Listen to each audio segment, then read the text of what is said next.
Marioga me kirjutasime nüüd paragrahvi 123 kommentaarid koos.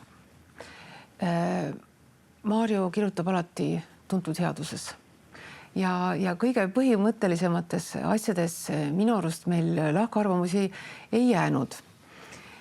Nüüd see väide, et nagu ettenägematute või kriisiolukordade jaoks või muutuva majanduskeskkonna jaoks nagu ei ole aluseid ette nähtud.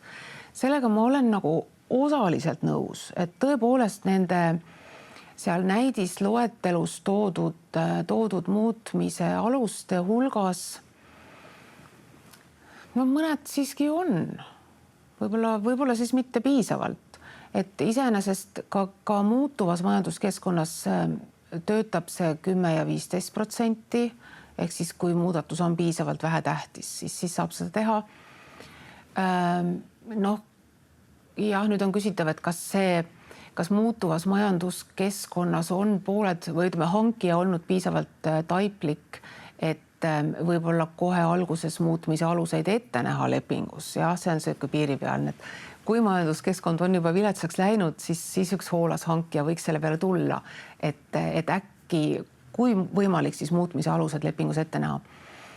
Ja siis meil on olemas ju tõesti see ütleme nii kriisi alus, et kui tõesti ettenägematud sündmused toimuvad, et siis saab muuta. Et seal need alused siiski on. Ja teine asi, millega ma ei tahaks nõustuda, on see, et nagu see reeglistik on väga paindumatu, sellepärast, et nagu ma ütlesin, see loetelu ei ole ammendav.